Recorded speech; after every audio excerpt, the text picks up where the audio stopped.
Start. ఓం గంగణపతే నమ, ఐం సరస్వత్యే నమ, శ్రీమాత్రే నమ, క్రీం క్రీం మహాకాళికాయ నమ, ఓం నమ శివాయ శివాయ గురువే నమ, ఓం నమ భగవతే అరుణాచలేశ్వరాయ నమ. శ్రీరామ జయ రామ జయ జయ రామ రామాయ నమో నమ. ద్రాం దత్తాత్రేయాయ నమ. క్లీం కృష్ణాయ గోవిందాయ గోపీజనవల్లభాయ శ్రీకృష్ణ పరబ్రహ్మణే పరంజ్యోతిషే నమో నమ. క్రీం మహాకాళికాయ నమో నమ. జయ గురు దత్తాత్రేయాయ నమ. శ్రీ బగలాముఖి దేవి నమో నమ.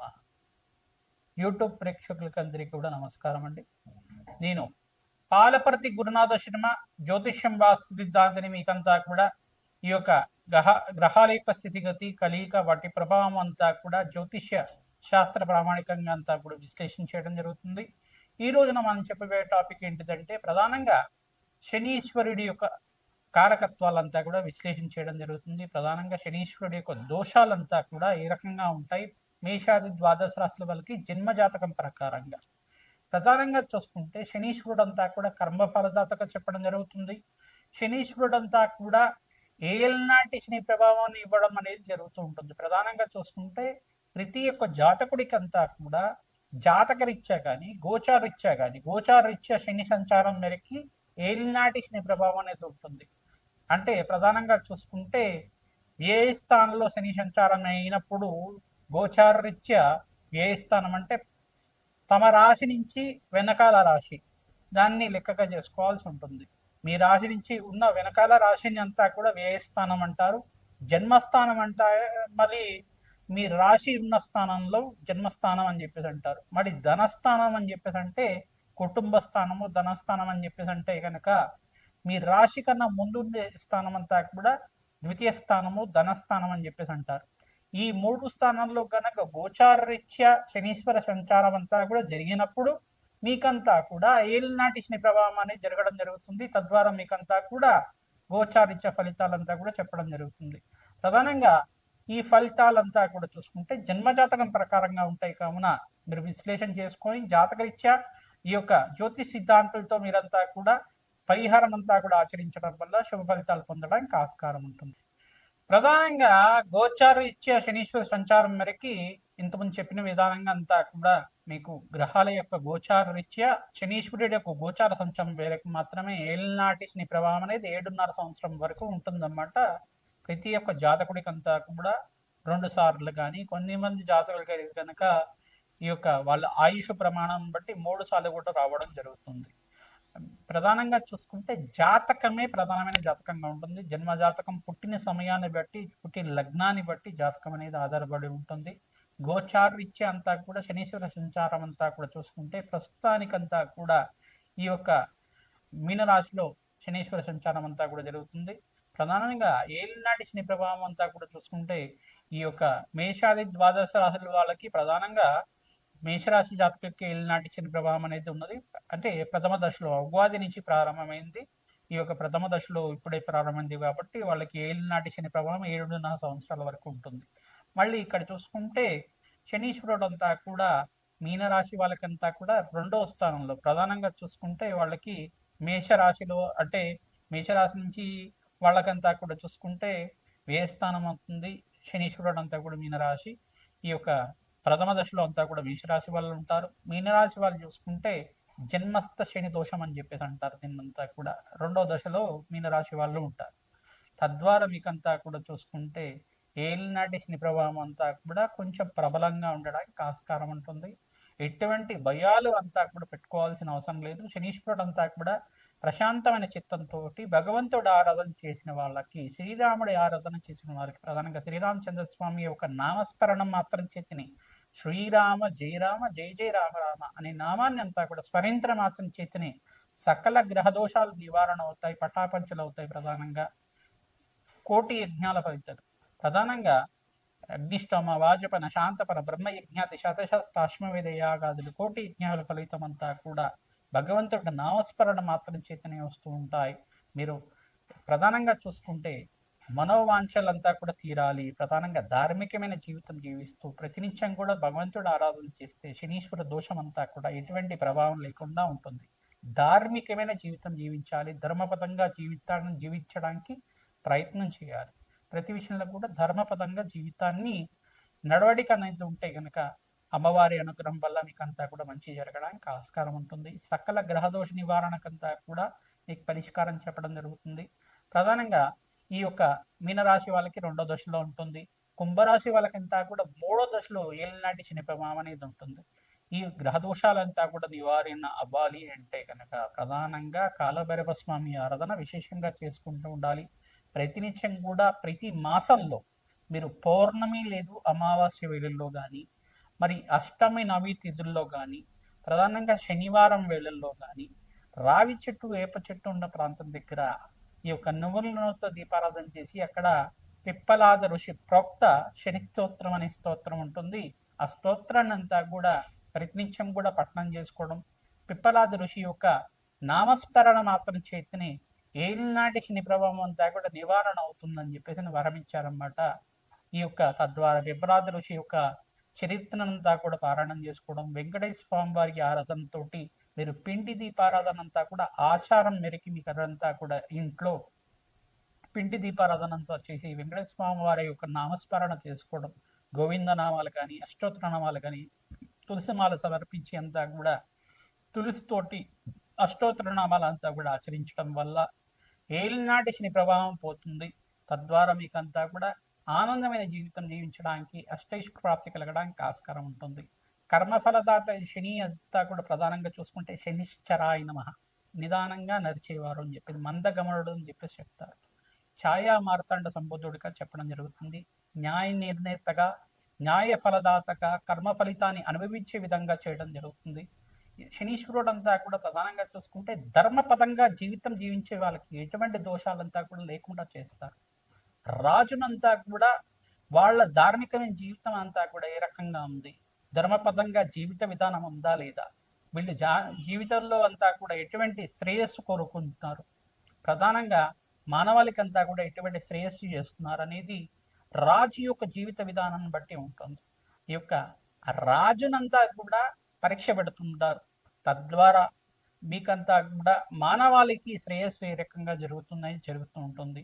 శనీశ్వరుడు అంతా కూడా మానవాళి మీద కూడా తమ యొక్క శక్తిని అంతా కూడా వక్ర దృష్టిని కావచ్చు, ఏలినాటి శని ప్రభావం వల్ల కావచ్చు, కర్మ ఫలితాన్ని అనుభవించే విధంగా చేయడం మాత్రం చేస్తుంటారు. ఎప్పుడైతే కనుక భగవంతుడు ఆరాధన శనీశ్వర అభిషేకాలంతా కూడా ఆచరిస్తూ ఉంటాం, పరమేశ్వరుడు అభిషేకాలంతా కూడా ఆచరించడం వల్ల సకల గ్రహదోష నివారణ అవుతుంది. మీరు చేసుకున్న కర్మ ఫలితాన్ని అంతా కూడా దుష్కర్మలు ఏమైనా పూర్వజంలో చేసుకుని ఉంటే తెలిసి కానీ తెలియకుండా కానీ సకల గ్రహదోష నివారణ జరుగుతుంది. సకల పాప విముక్తి అవుతుంది. సకల పాపాలంతా కూడా పటాపంచలు అవ్వడానికి ఆస్కారం ఉంటుంది. ఈ యొక్క స్తోత్రాలంతా కూడా పఠనం చేసుకుంటూ ఉండాలి. శనీశ్వర ఈ యొక్క కవచాన్ని ప్రతినిత్యం కూడా పారాయణం చేసుకోవడం, హనుమత్ కవచాన్ని పారాయణం చేసుకోవడం వల్ల, ప్రధానంగా సుందరాకాండ పారాయణం అంతా కూడా ప్రవచనంలాగా ప్రతినిత్యం కూడా వినడం వల్ల తద్వారా మీకంతా కూడా శనీశ్వర దోష నివారణ జరగడానికి ఆస్కారం ఉంటుంది.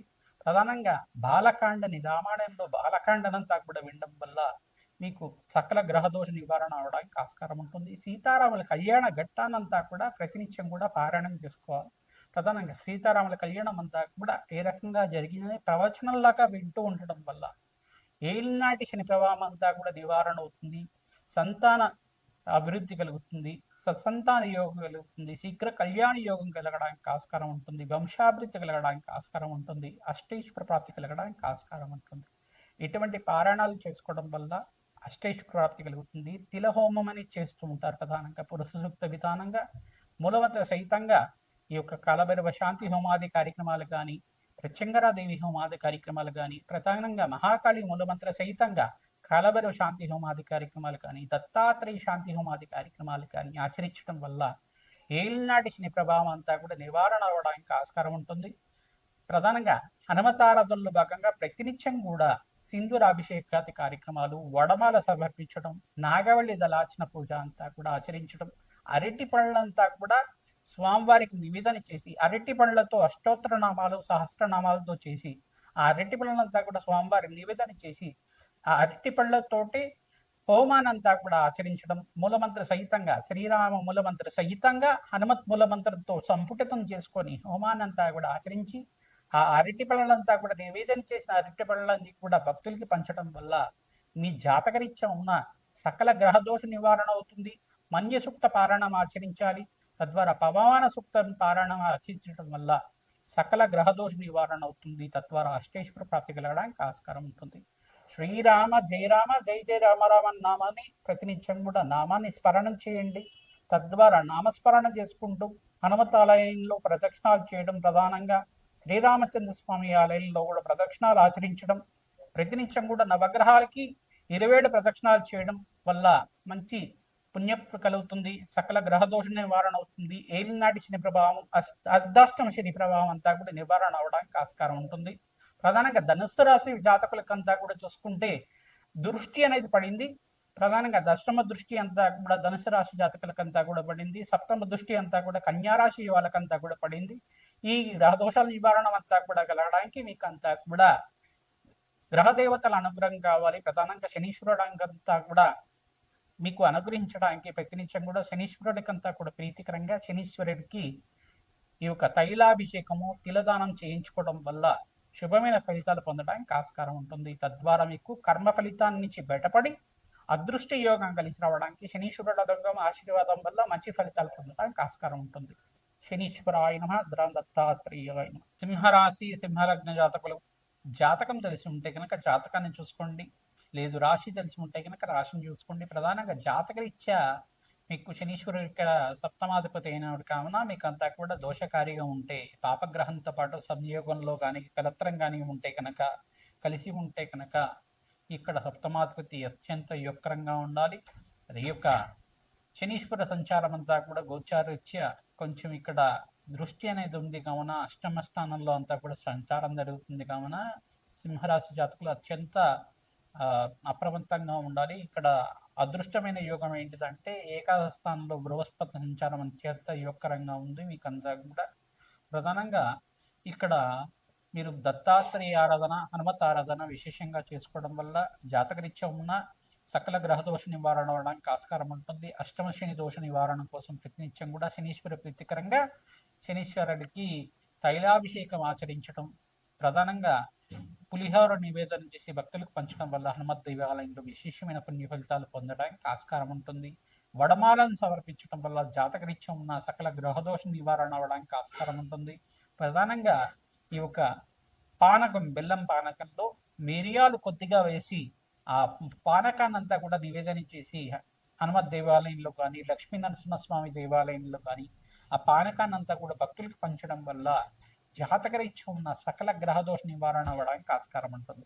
సులభమైన పరిష్కారం ఏంటిదంటే ప్రతినిత్యం కూడా దర్జాన పవిత్రమానసైనమ అమ్మవారి దేవాలయంలో కానీ, ఈ యొక్క హనుమత్ దేవాలయంలో కానీ, శ్రీరామచంద్ర స్వామి దేవాలయంలో కానీ, ప్రధానంగా చూసుకుంటే పరమేశ్వరుడు దేవాలయంలో కానీ ప్రధానంగా దేవతకి ప్రీతికరంగా దధ్యాన ప్రీతమానసైనమ దద్దోజనాన్ని నివేదన చేసి భక్తులకంతా కూడా పంచడం వల్ల సకల గ్రహదోష నివారణ అవుతుంది. ప్రత్యేకంగా శనీశ్వర గ్రహదోష నివారణ అవడానికి ఆస్కారం ఉంటుంది. ప్రధానంగా చూసుకుంటే గోమాత సేవ చేసుకున్న వాళ్ళకి విశేషంగా ప్రతినిత్యం కూడా ఆచరించాలి. ప్రధానంగా చూసుకుంటే 58 రోజుల దాకా ప్రతినిత్యం కూడా ఎవరైతే కనుక ప్రతినిత్యం కూడా గోమాత సేవ చేస్తూ ఉంటారో సకల గ్రహదోష నివారణకు ఆస్కారం ఉంటుంది. పంచగావ స్వరూపంగా, కామధేను స్వరూపంగా గోమాత ఉంటుంది. సకల దేవతా స్వరూపంగా గోమాత ఉంటుంది కావున గోమాతకి అలంకరణ చేసి గోమాతకి పచ్చిక తెలకపిండి గ్రాసాన్ని సమర్పించి గోమాతకంతా కూడా ప్రదక్షిణాలంతా కూడా ఆచరించడం వల్ల మంచి ఫలితాలు పొందుతారు. శ్రీమాత్రే నమః.